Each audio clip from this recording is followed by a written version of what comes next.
first. And the first thing we need to talk about here today is a couple of brand new trailers, starting with the first trailer. We've known for a while that Elizabeth Banks's new Charlie's Angels is coming, and the first trailer for Charlie's Angels has dropped online this morning. It's out there. Kristen Stewart, Naomi Scott, and the third girl, who I cannot remember her name. She's the least famous out of them. But what is her name again? Where did she go? I had her here a second ago. Her name is delightful. Ella Balinska.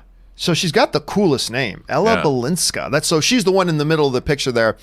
And that thing dropped today, giving us our first taste of what's this movie going to feel like. How's it going to feel different from the previous Charlie's Angels stuff that, of course, came out a number of years ago. And it came out, and lo and behold, here it is. So, Rob, you had a chance to watch this Charlie's Angels trailer. What'd you think about it? Well, it looks pretty good. I mean, I was like, okay, but I have mixed feelings, John, because I think I'm too old to lust after the cast of Charlie's Angels. I think I'm middle-aged now, and I can't, like when I was a young boy, the original Charlie's Angels were, Farrah Fawcett Majors, Cheryl Ladd, of course, Jacqueline Smith, Kate Smith, right? Kate, whatever.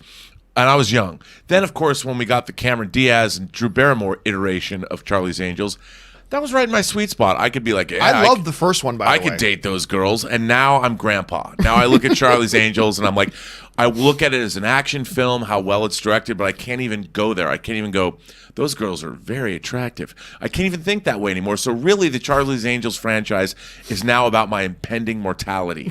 That's what it's become. But as a movie, looks pretty good. I mean, Elizabeth Banks she wrote and directed this one. We were talking about how she hasn't directed a lot. I mean, action's not in her wheelhouse, but it looks like this has some great action. Looks like it's got some great character interplay. I mean, I wasn't a big fan of the Cameron Diaz. I don't like it when things whenever they reinvented old TV shows like the Brady Bunch or Charlie's Angels, they made them kind of self-reflexive and funny. Like, we know it's wacky that we're trying to revive this franchise from the 60s or 70s, so we're going to go comedy or parody with it.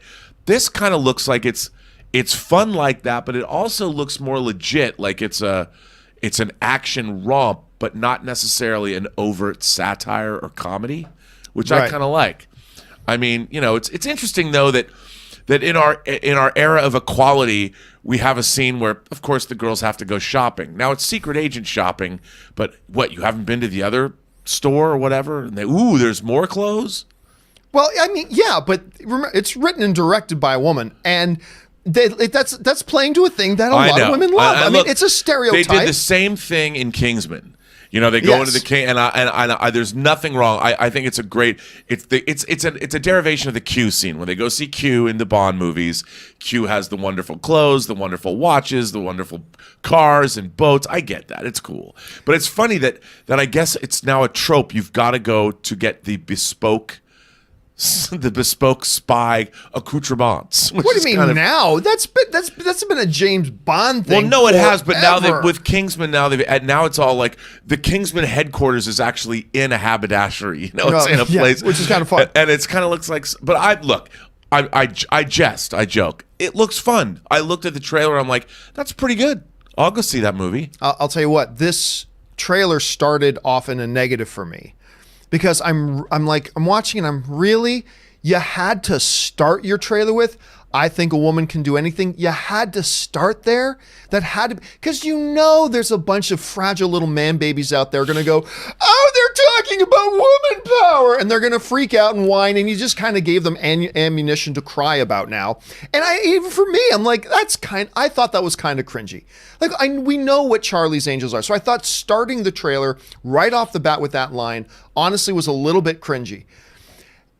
I will confess, though, that as the trailer progressed, I was like, okay, this has got some fun. Because when you start off seeing something one way, you start to see everything about it through that lens. You know what I mean? Right. So I started off feeling a little cringy about it. So the next couple of shots that came, I was looking at it through the cringy lens, going, Then I will confess, about 45 seconds into the trailer, I started going, okay, I'm starting to get a feel for what its DNA is. They're going for fun, and it's cute. And so by the time the trailer ended, I was no longer against the trailer. Let's put it that way. By the time the trailer ended, I feel like I returned to the middle.